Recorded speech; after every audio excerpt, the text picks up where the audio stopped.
Noong 721 BK, 185,000 sa pinakamahuhusay na sundalo ng kanilang panahon ang nagkampo, handang-handa para sa tiyak na tagumpay laban sa lungsod na kanilang sinakop. Ang kanilang mga kalasag ay kumikinang sa liwanag ng buwan at ang kanilang mga espada ay inihanda para sa isang mapagpasyang pagsalakay. Hindi ito mga karaniwang sundalo, sila'y mga veterano sa digmaan, pinatibay ng maraming labanan at bahagi ng makapangyarihang imperyo ng Assyria. Gayunpaman, isang hindi inaasahang pangyayari ang nakatakdang maganap, isang kaganapang babago sa kasaysayan. Napapalibutan ang Jerusalem at halos sumuko na. Si Haring Hezekias at ang kanyang mga nasasakupan ay nakulong. Hinaharap ang tila hindi maiiwasang pagkatalo. Kilalang-kilala sa mga mararahas nitong pananakop at sopistikadong taktika sa digmaan, ang imperyo ng Assyria ay sumakop sa maraming kaharian, nagiiwan ng pagkawasak sa kanilang dinaanan.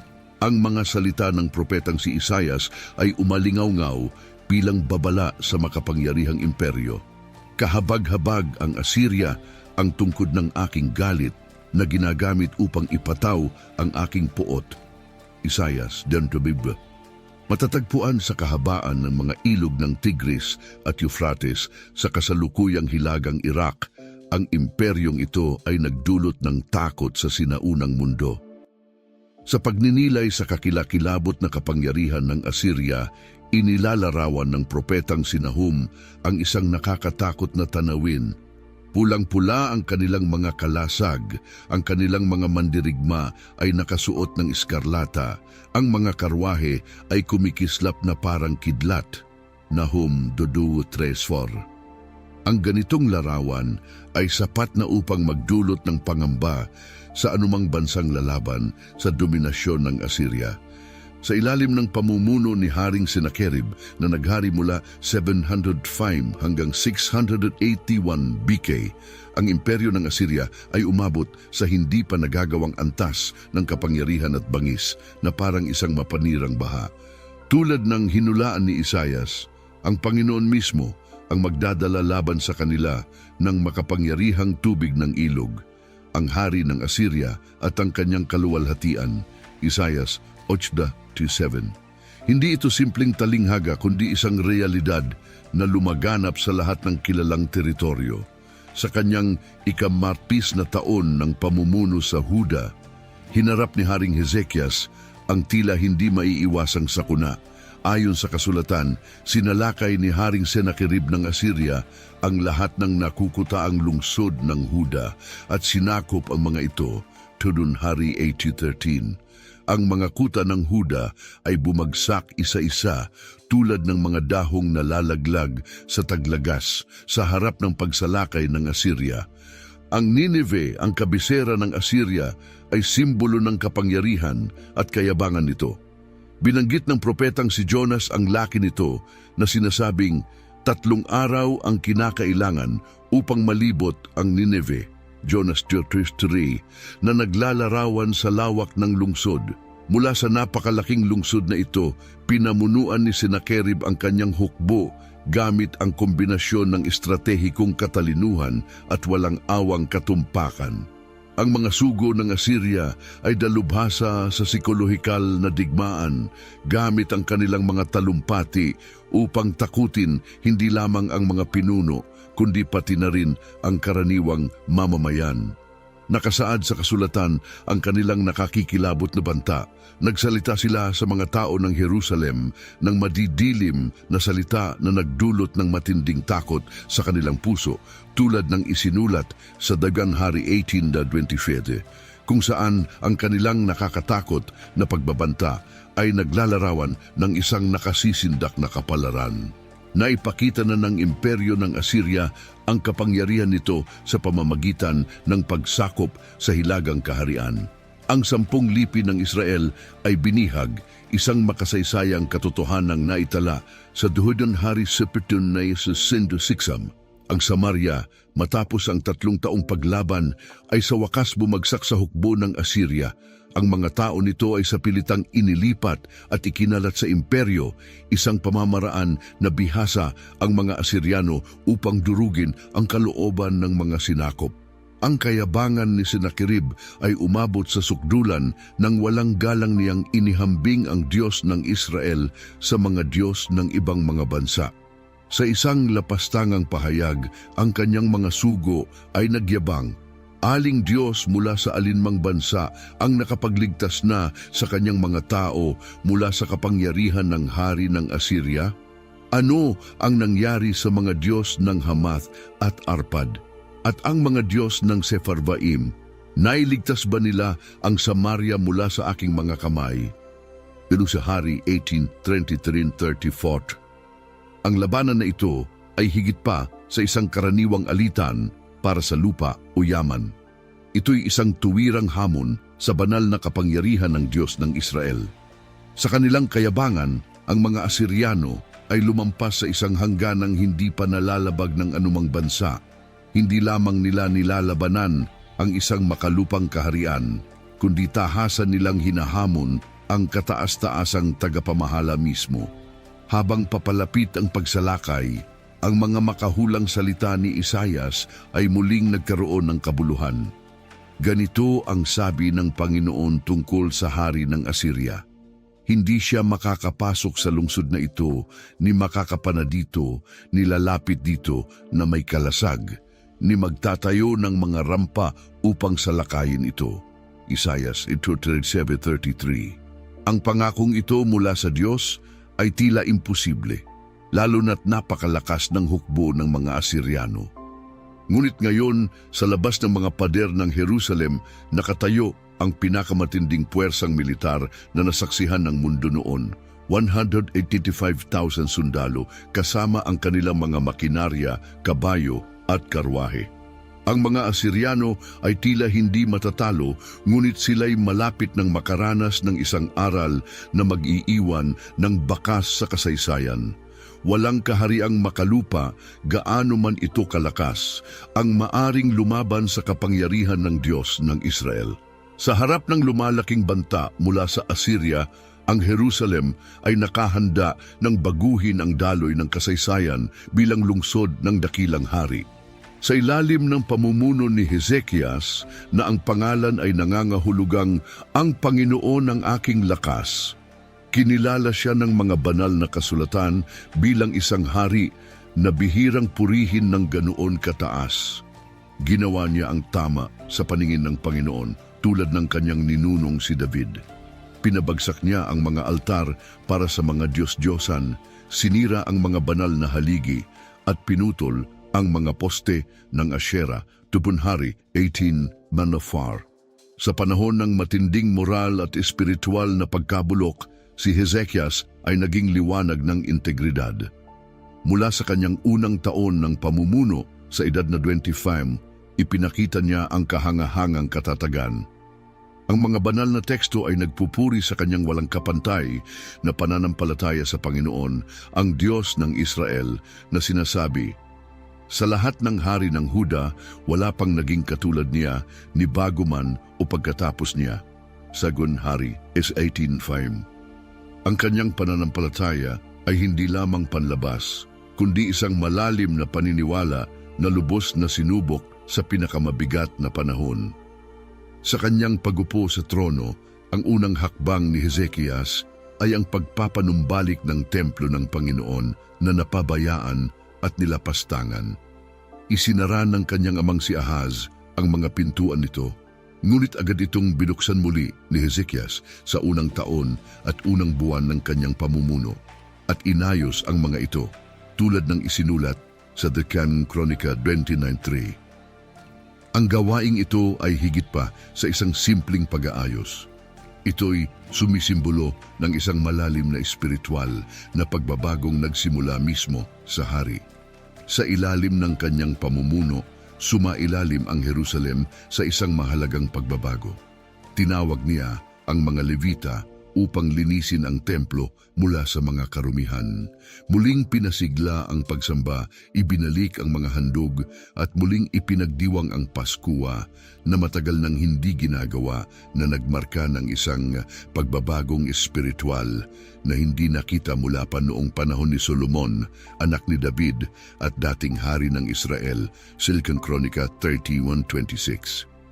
Ngunit hindi lamang espiritual na reforma ang tagumpay ni Hezekias, siya rin ay isang matalinong tagapamahala at mahusay sa taktika. Alam ang mga banta sa kanyang kaharian, pinatatag niya ang mga depensa ng Jerusalem.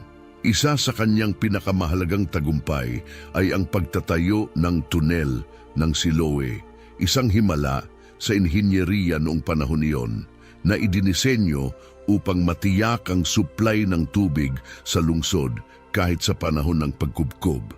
Sa pamamagitan ng kanyang estratehikong pananaw, nilikha niya ang itaas na imbakan ng tubig at ang tunel na nagdala ng tubig sa kanlurang bahagi ng lungsod ni David, Dabahari 2020, na nagbigay ng katatagan sa lungsod sa panahon ng pagsubok. Pinalawak pa ni Hezekias ang kanyang paghahanda. Ayon sa mga kasulatan, isinagawa niya ang malawakang pagkukumpuni ng mga depensa. Inayos niya ang lahat ng nasirang bahagi ng pader ng Jerusalem. Nagtayo ng karagdagang mga tore, gumawa ng isa pang pader sa labas ng umiiral na isa. Pinalakas ang arsenal sa lungsod ni David at nagtipon ng maraming sibat at kalasag. 2 Kronika 32:5. Bawat batong inilagay at bawat sandatang ginawa ay nagpapakita ng kanyang masusing pagpaplano at pag-iingat. Ngunit ang tunay na lakas ng Jerusalem ay hindi nakasalalay sa mga pisikal nitong depensa o sa mga reserba ng tubig, kundi sa matatag na pananampalataya ng hari nito. Nang dumating ang balita tungkol sa papalapit na hukbo ng Assyria sa Jerusalem, agad na tinipon ni Hezekias ang kanyang mga tao at nagbigay ng mensaheng puno ng di malilimutang kahalagahan. Magpakatatag kayo at lakasan ng inyong loob.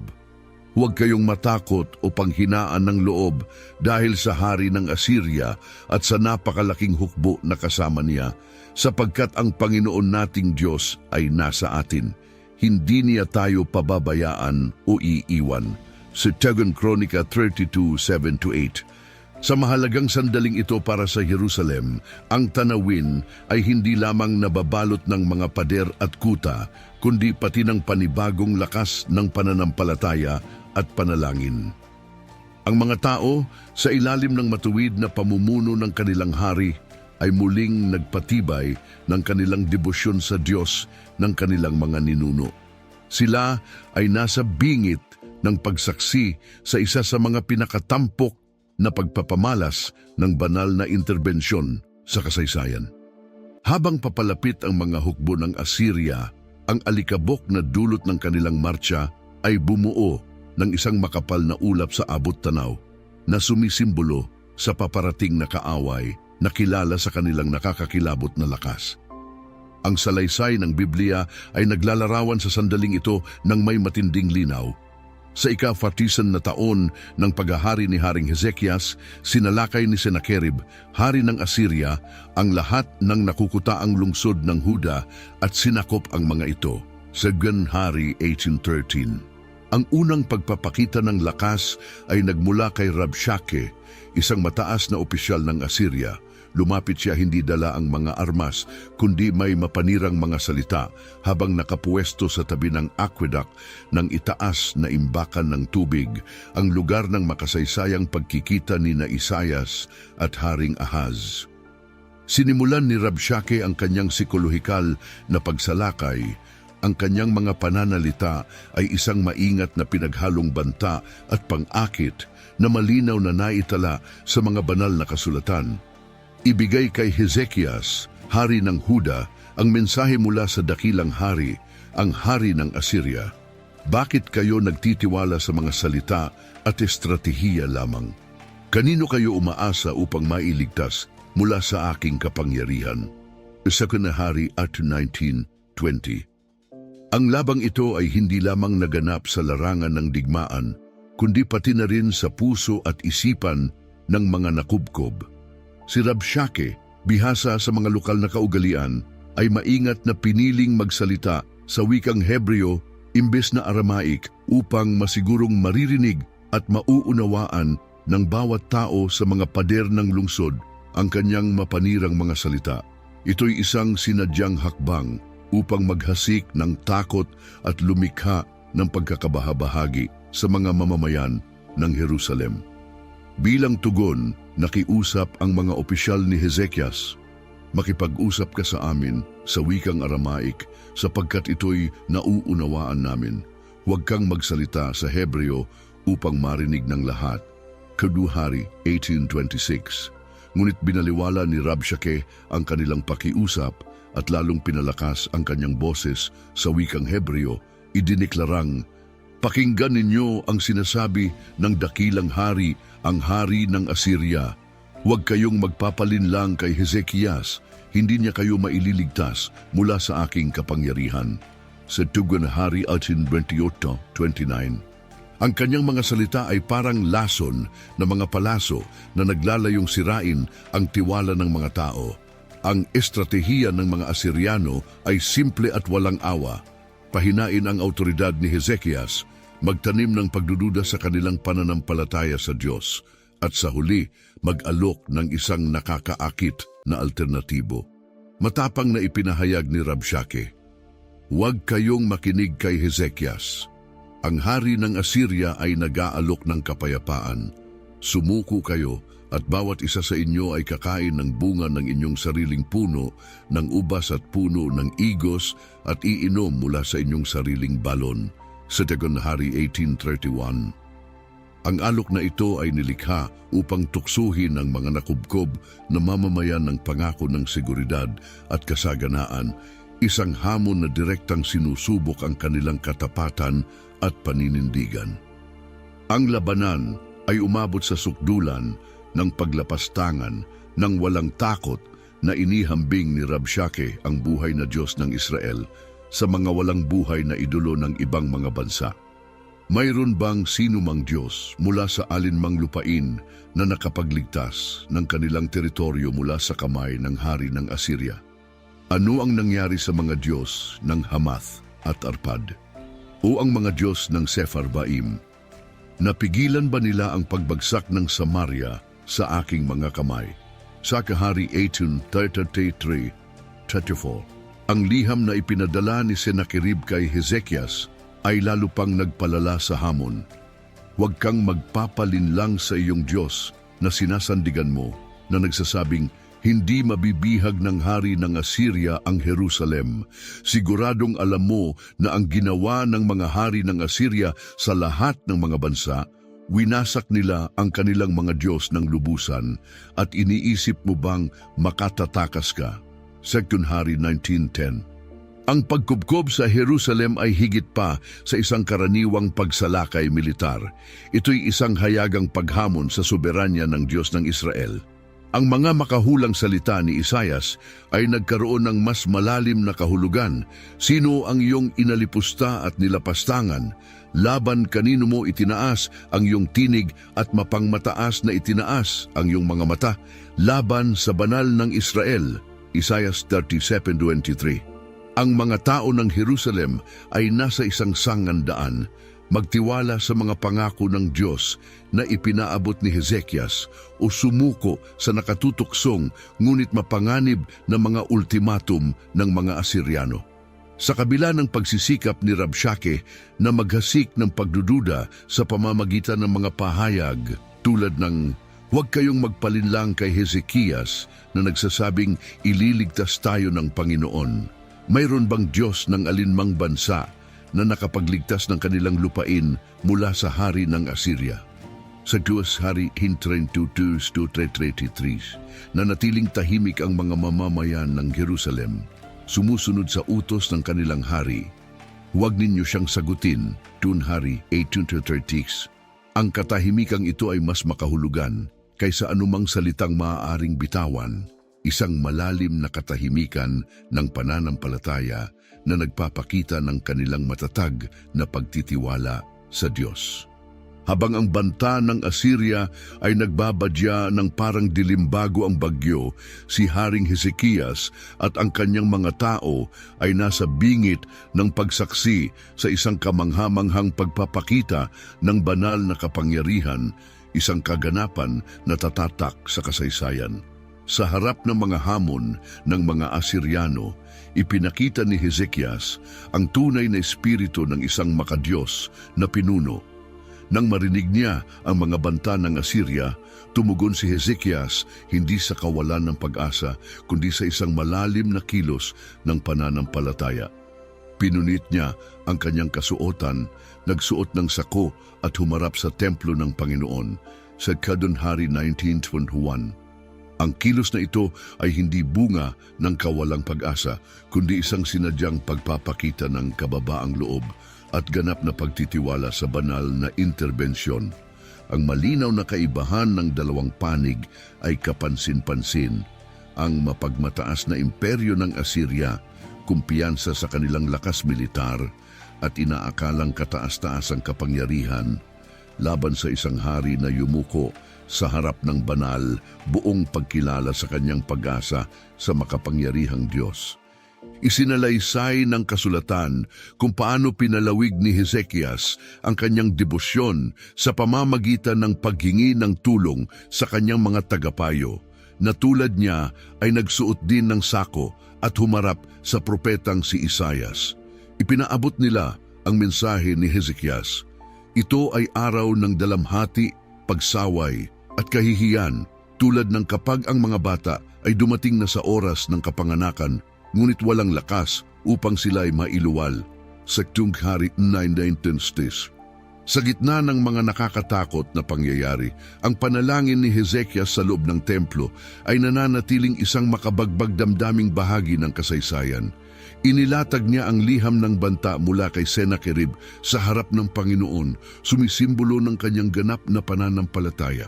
Ang kanyang panalangin ay sumasalamin sa malalim niyang pagkaunawa sa diwa ng labanang ito.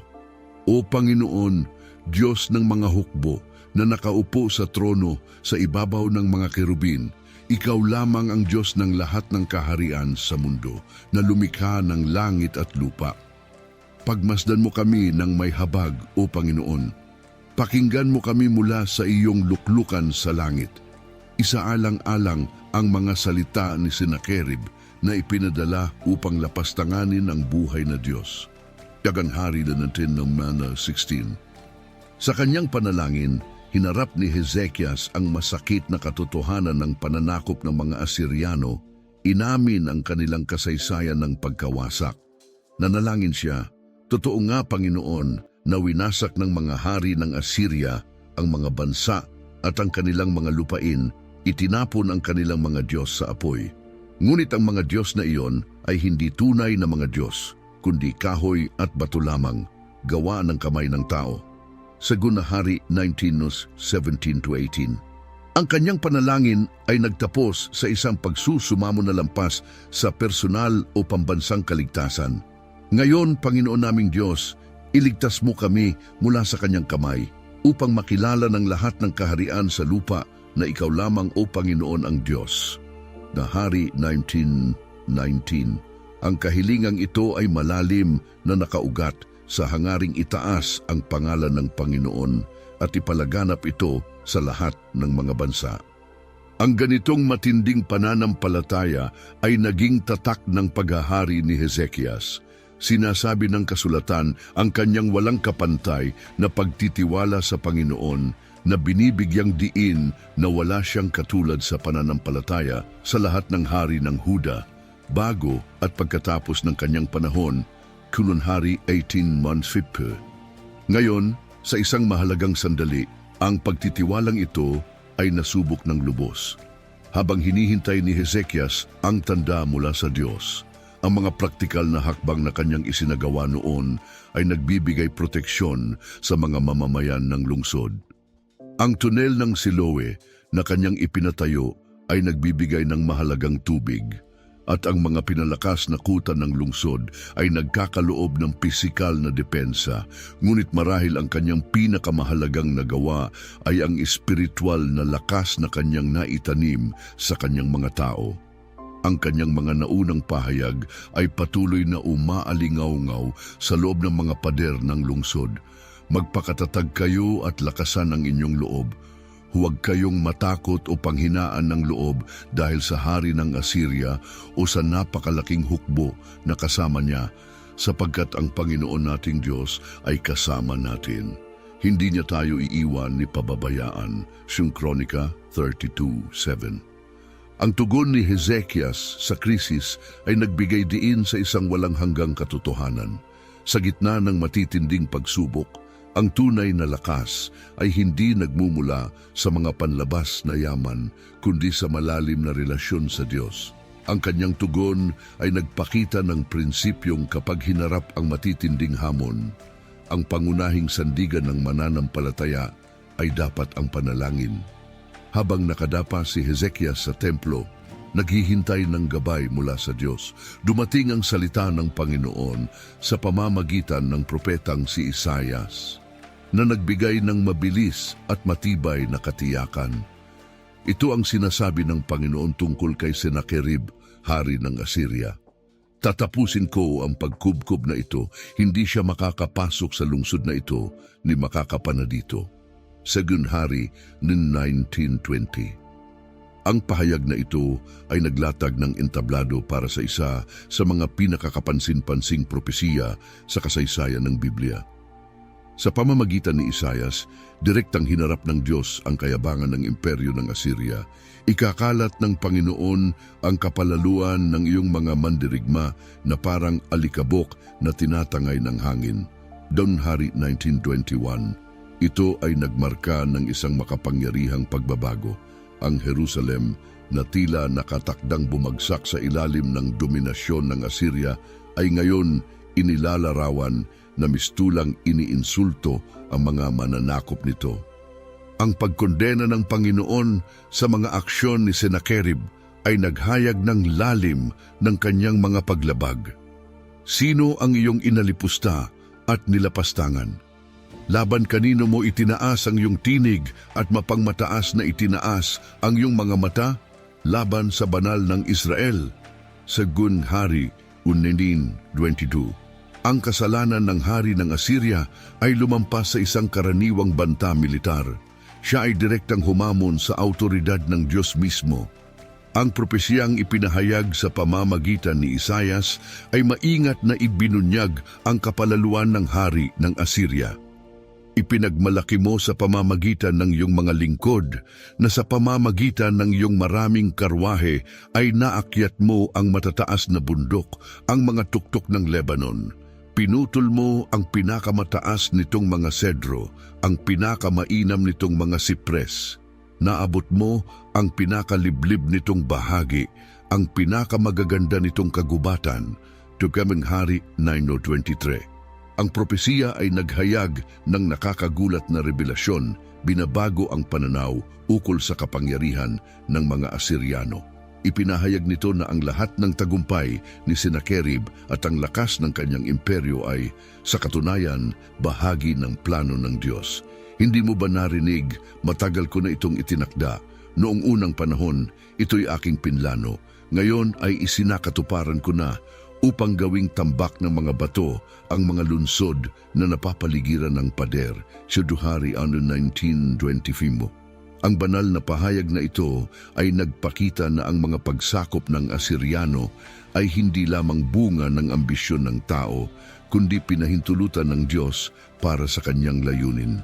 Tinapos ng propesiya ang malinaw na hatol ng Diyos, ipinahayag ang pagbagsak ng hukbo ni Sennacherib. Papatayin ko ang iyong mga karwahe. Hindi na magyayabang ang iyong mga mandirigma sa lansangan.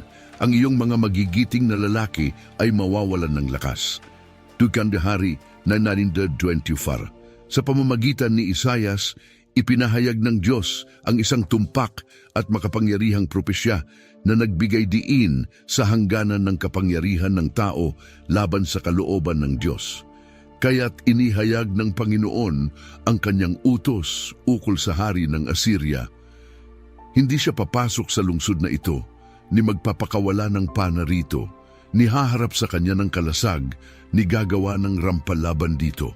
Siya'y babalik sa daang kanyang pinanggalingan at hindi siya papasok sa lungsod na ito, sabi ng Panginoon sa 2 Hari Tyson T32:33.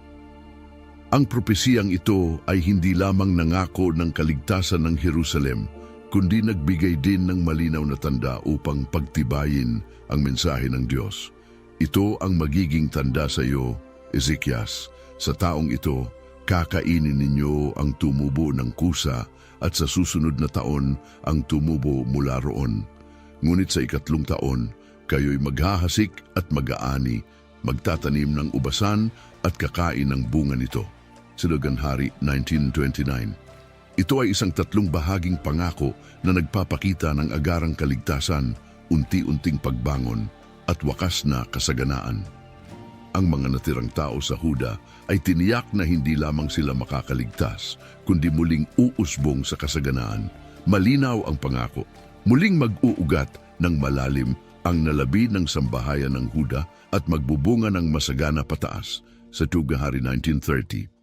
Ang propesiya ni Isaias ay tinapos ng isang makapangyarihang pahayag.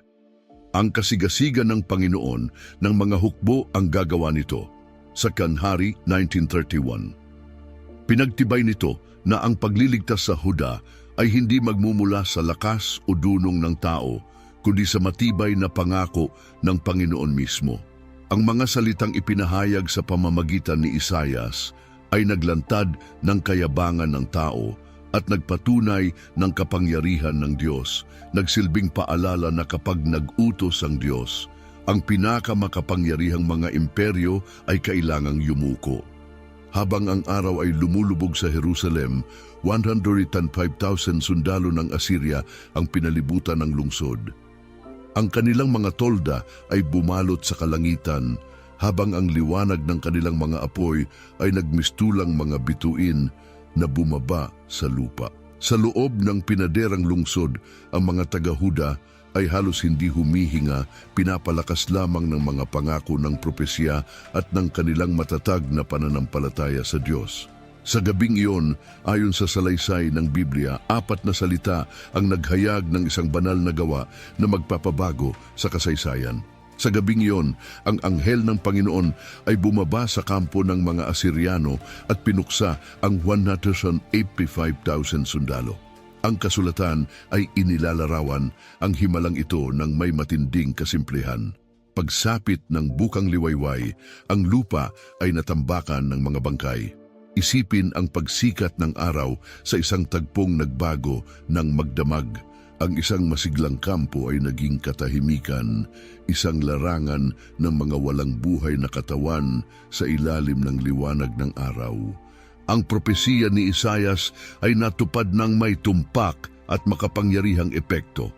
Aakayin ko siya pabalik sa kanyang pinanggalingan sa pamamagitan ng kawit sa kanyang ilong at renda sa kanyang bibig. Sa 2 Hari 19:28. Si Sennacherib, ang hari na nagmalaki sa kanyang pagiging makapangyarihan, ay umurong at nanatili sa Nineve. Sa 2 Hari 19:36. Ang pagbagsak ng makapangyarihang haring Asiryano ay nagpatuloy ng dramatiko. Isinalarawan ng kasulatan ang kanyang nakakahiyang kamatayan habang sumasamba siya sa templo ng kanyang Diyos. Siya ay pinatay ng kanyang sariling mga anak na sina Adramelech at Sarezer. Hari 1937. Napaka-irony ng pangyayari. Ang hari na lumaban sa buhay na Diyos ay natagpuan ng kanyang wakas sa harap ng isang walang buhay na estatwa, isang masakit na patotoo sa tunay na kapangyarihan na nasa Diyos lamang.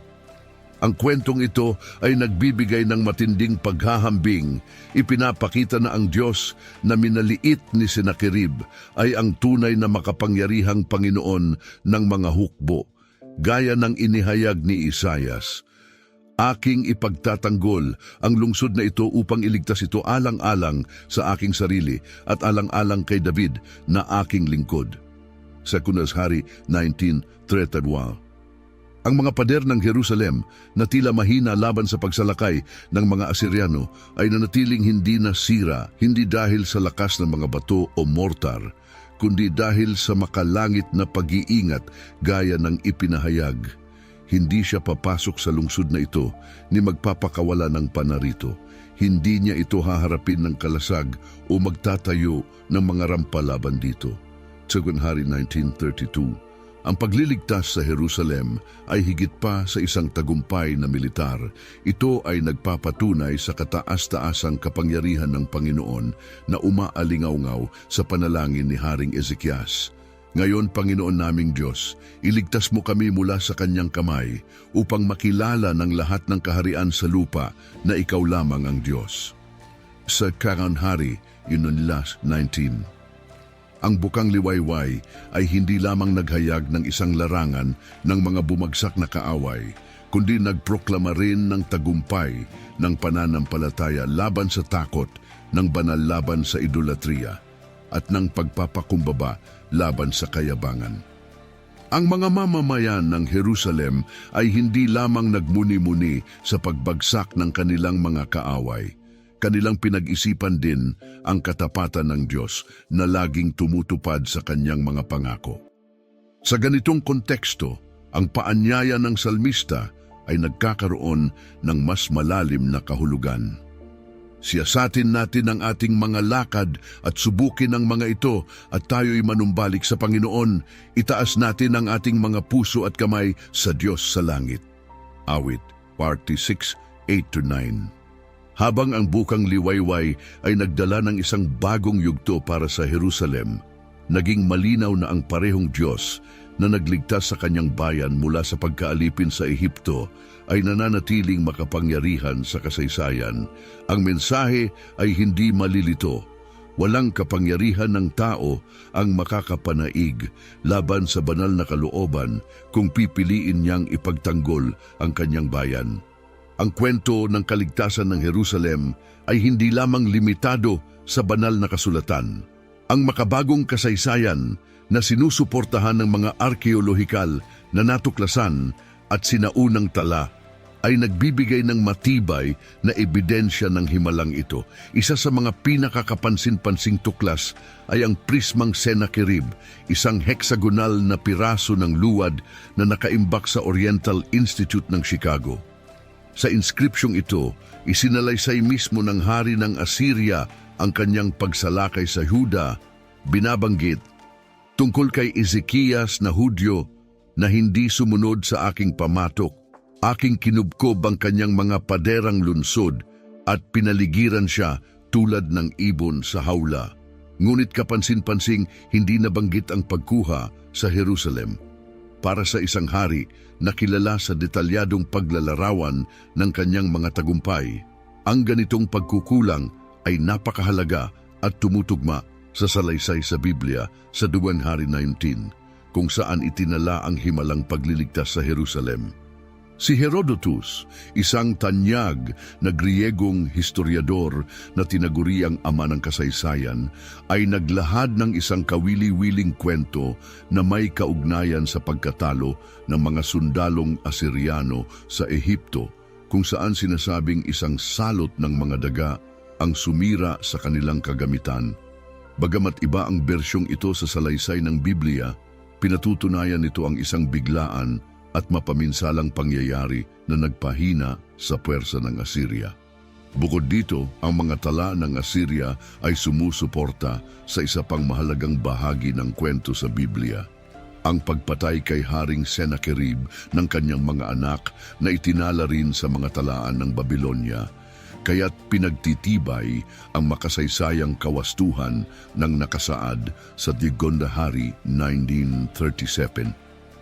Sa Jerusalem, natuklasan ng mga arkeolohikal na paghuhukay ang ebidensya ng maingat na paghahanda ni Haring Ezekias para sa nalalapit na pagsalakay, kabilang ang pagtatayo ng tunnel ng Siloam.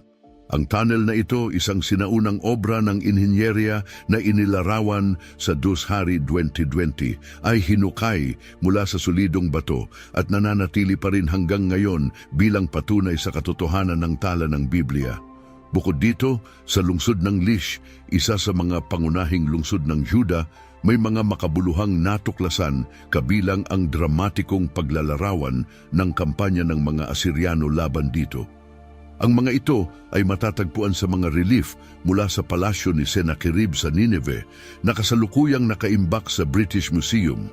Ang mga relief na ito ay malinaw na naglalarawan ng pagsalakay at pagbagsak ng Lish, ngunit kapansin-pansing hindi nito ipinapakita ang pananakop ng Jerusalem, na nagpapakita ng natatanging makasaysayan at biblikal na kahalagahan ng pagkakaligtas ng Jerusalem laban sa puwersa ng Assyria. Ganito ang sinasabi ng Panginoon, ito ang daan, lakaran ninyo ito. Isaiah 30:21. Ang banal na patnubay na ito ay sumasalamin sa patuloy na mga natuklasang arkeolohikal sa Israel na ang bawat tuklas ay tahimik na nagpapatunay sa katumpakan ng salaysay ng Biblia. Ang mga makasaysayang pagsusuri ay hindi lamang nagkukumpirma, ipinapaliwanag din nito ang mga geopolitical na epekto ng biglaang pag-urong ng hukbo ng Assyria. Ang pangyayaring ito ay hindi lamang nagligtas sa Jerusalem, kundi nagdulot din ng malaking pagbabago sa mga balanse ng kapangyarihan sa rehiyon. Ang hula ni Isaias na ang nalabi ng sambahayan ni Juda ay muling mag-uugat ng malalim at magbubunga pataas sa 2 Hari 1930 ay natupad. Dagdag pa ni Isaias, kaya't ang Panginoon ay naghihintay upang maging mapagbiyaya sa inyo at siya'y babangon upang ipakita ang kanyang awa. Isaias 30:18. Pinatutunayan ng kasaysayan na ang banal na pagtitiyaga na ito ay nagdulot ng malalalim na resulta. Ang pangako ng Panginoon na protektahan ng Jerusalem ay nag-iwan ng pangmatagalang bakas, hindi lamang sa mga tekstong panrelihiyon, kundi pati sa mga sekular na tala. Inihayag ito sa Awit 48:2. Kung paanong narinig namin, gayon din ang aming nakita sa lungsod ng Panginoon ng mga hukbo, sa lungsod ng aming Diyos. Itatatag ito ng Diyos magpakailanman. Ang patuloy na pagtuklas ng makasaysayang ebidensya ay muling nagpapatibay sa mga sinaunang katotohanan ito. Bilang paalala na ang Diyos ng kasaysayan ay nananatiling makapangyarihan hanggang ngayon.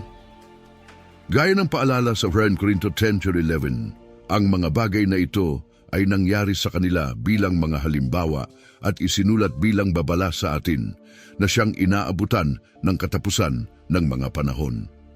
Kaya't ang kamanghamanghang kwento ng kaligtasan ng Jerusalem ay higit pa sa isang bahagi ng nakaraan. Ito ay nananatiling bukal ng gabay at inspirasyon para harapin ang ating kasalukuyang mga hamon. Ang una at pinakamahalagang aral ay makikita sa tugon ni Ezekias sa krisis. Sa harap ng nakakatakot na banta, agad siyang tumugon sa espiritual na pagmumuni-muni. Nang matanggap ang isang nakakatakot na liham, dinala ito ni Ezekias sa templo at inilagay ito sa harap ng Panginoon gaya ng isinaysay sa 2 Hari 19:14. Ang gawaing ito ay nagpapakita ng mahalagang katotohanan. Ang pinakamatinding tagumpay ay madalas na nagsisimula sa panalangin. Ang kwentong ito ay malinaw na nagpapakita ng pagkakaiba sa pagitan ng pag-asa ng tao sa makalupang kapangyarihan at pagtitiwala sa banal na suporta. Habang ipinagmamalaki ni Sennacherib ang kanyang lakas militar, sinasabing, "Sa dami ng aking mga karwahe ay inakyat ko ang mga bundok." 2 Hari 1:23.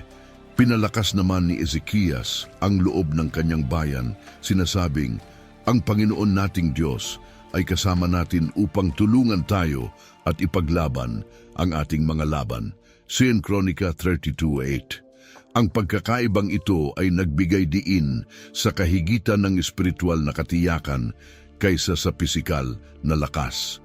Higit pa rito, nagbabala ang kwento laban sa mga panganib ng kayabangan. Paalala ng Kawikaan 16:18, ang kapalaluan ay nauuna sa pagkawasak at ang mapagmataas na espiritu bago ang pagkabagsak. Ang kayabangan ni Sennacherib ay hindi lamang nagdala sa kanya laban sa isang pisikal na kalaban, kundi nagdala rin sa kanya upang hamakin ang banal na humantong sa kanyang dramatikong pagbagsak. Isang makapangyarihang paalala ng panganib ng labis na kumpiyansa. Bukod dito, itinuturo ng kwento ni Ezekias ang kahalagahan ng pag-uugnay ng pananampalataya sa praktikal na pagkilos.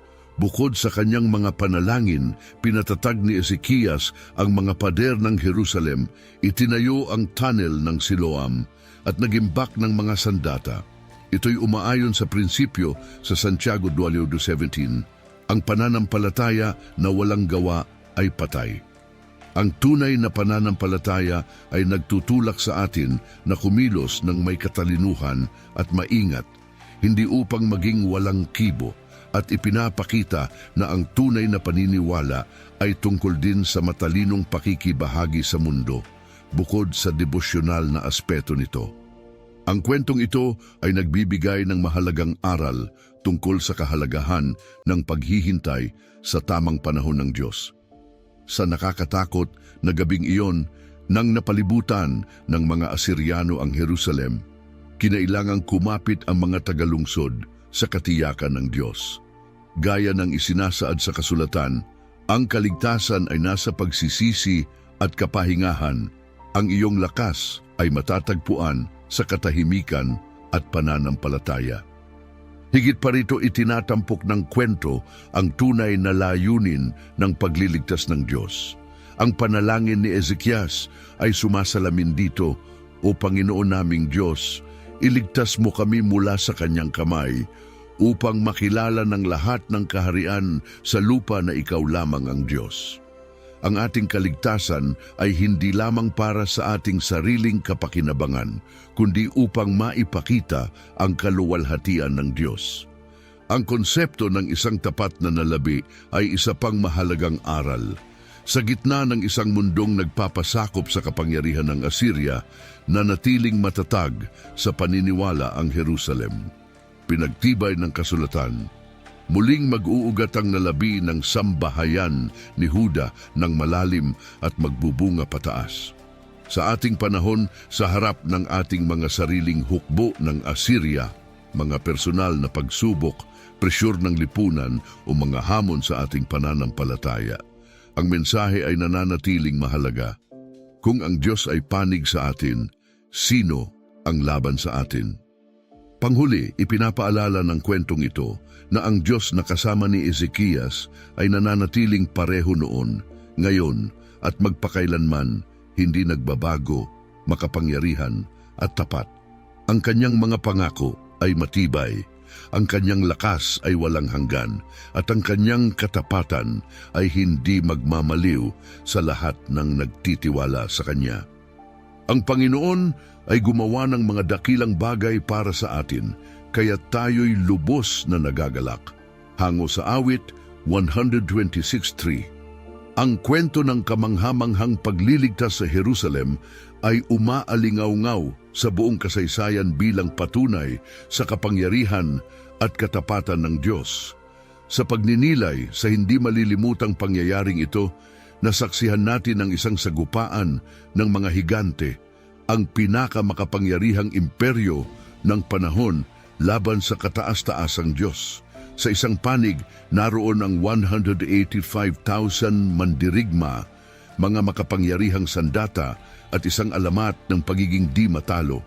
Sa kabilang panig, naroon ang isang hari na yumakap sa pagpapakumbaba, isang propetang buong tapang na ipinahayag ang katotohanan ng Diyos at isang pamayanang nagpasyang ilagak ang kanilang pananampalataya sa Diyos. Nang sumikat ang araw sa araw na iyon, inihayag ang tagpo ng pagkawasak sa kampo ng Assyria na ang libu-libong sundalo ay wala ng buhay. Naging malinaw na ang naganap ay hindi lamang isang tagumpay na militar, kundi isang pagpapatunay ng matatag na pananampalataya. Ang kasulatan ay nagtatanong, marami ang nagsasabi, sino ang magdadala sa atin ng kasaganaan? Hayaan mong magliwanag sa amin ang iyong mukha, O Panginoon. Hango sa awit 4:6. Ang kwentong ito ay napakalalim ang kahulugan para sa ating panahon ngayon. Sa mundong madalas na nagtatanong sa autoridad ng Diyos at hinahamak ang mga nananampalataya. Ang kwento ni Ezekias ay nagbibigay ng katiyakan na ang siyang nasa atin ay higit na dakila kaysa sa nasa mundo, hango sa 1 Juan 4:4. Ang kwentong ito ay umaabot sa rurok hindi sa isang pagtatapos, kundi sa isang panibagong simula. Gaya ng ipinahayag, tiniyak ng kasigasigan ng Panginoong makapangyarihan ang tagumpay, tumutukoy sa Rebuang Hari 9:31. Ang Jerusalem ay hindi lamang nakaligtas kundi umunlad.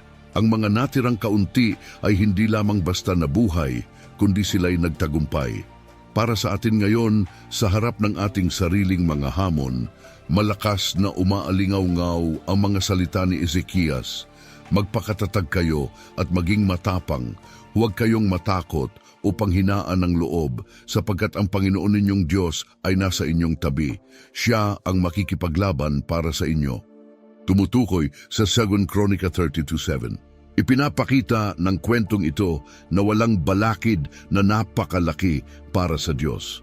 Ayon sa kasulatan, "Ikaw, aming kataas-taasang Panginoon, ang lumikha ng langit at lupa sa pamamagitan ng iyong dakilang lakas at nakaunat na bisig. Walang mahirap para sa iyo." Jeremias 32:17. Ang mahalagang mensahe ay malinaw kung paanong protektado ng Panginoon ang Jerusalem para sa kanyang sariling layunin at para kay David, kanyang lingkod. Sa 2 Hari 19:34, patuloy niyang iniingatan ang mga nagtitiwala sa kanya hanggang ngayon. Ang kanyang mga pangako ay matatag, ang kanyang kapangyarihan ay walang hanggan, at ang kanyang katapatan ay hindi nagbabago. Kaya't gaya ng payo ng salmista, hindi tayo matatakot kahit na ang lupa ay yumanig at ang mga bundok ay bumagsak sa kailaliman ng dagat. Awit 27:2. Ang parehong Diyos na nagligtas sa Jerusalem ay nananatili bilang ating kanlungan at lakas, isang palaging maaasahang tulong sa oras ng pangangailangan.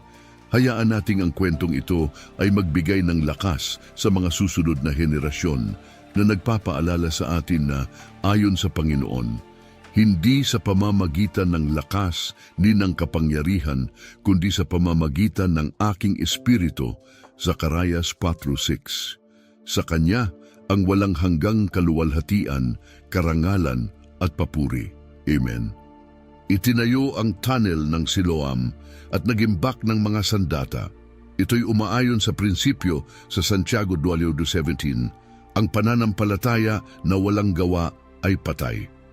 Ang tunay na pananampalataya ay nagtutulak sa atin na kumilos ng may katalinuhan at maingat, hindi upang maging walang kibo, at ipinapakita na ang tunay na paniniwala ay tungkol din sa matalinong pakikibahagi sa mundo, bukod sa devosyonal na aspeto nito. Ang kwentong ito ay nagbibigay ng mahalagang aral tungkol sa kahalagahan ng paghihintay sa tamang panahon ng Diyos. Sa nakakatakot na gabing iyon, nang napalibutan ng mga Asiryano ang Jerusalem, kinailangang kumapit ang mga tagalungsod sa katiyakan ng Diyos. Gaya ng isinasaad sa kasulatan, ang kaligtasan ay nasa pagsisisi at kapahingahan. Ang iyong lakas ay matatagpuan sa katahimikan at pananampalataya. Higit pa rito, itinatampok ng kwento ang tunay na layunin ng pagliligtas ng Diyos. Ang panalangin ni Ezekias ay sumasalamin dito, "O Panginoon naming Diyos, iligtas mo kami mula sa kanyang kamay, upang makilala ng lahat ng kaharian sa lupa na ikaw lamang ang Diyos." Ang ating kaligtasan ay hindi lamang para sa ating sariling kapakinabangan, kundi upang maipakita ang kaluwalhatian ng Diyos. Ang konsepto ng isang tapat na nalabi ay isa pang mahalagang aral. Sa gitna ng isang mundong nagpapasakop sa kapangyarihan ng Assyria, nanatiling matatag sa paniniwala ang Jerusalem. Pinagtibay ng kasulatan, muling mag-uugat ang nalabi ng sambahayan ni Huda ng malalim